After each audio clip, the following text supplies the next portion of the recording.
Et puis là aussi, c'est du sport, mis à l'honneur au salon de la plongée à partir d'aujourd'hui à Paris.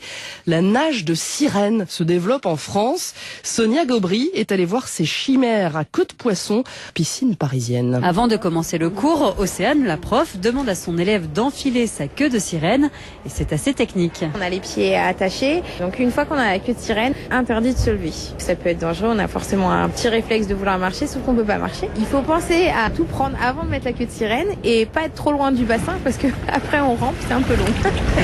Ça va ? Ça toute ma vie. Et pourtant, c'est la première fois que Laetitia nage comme une sirène. Je trouve ça magique. En plus, j'ai une jolie queue de sirène colorée. Donc... Océane est passionnée par cet univers depuis son enfance. Elle a découvert les cours de sirène il y a 5 ans pendant des vacances en Floride. L'activité est plus développée aux États-Unis, au Qatar et aux Philippines. On a tendance, en tout cas en France, à pas prendre au sérieux les cours de sirène.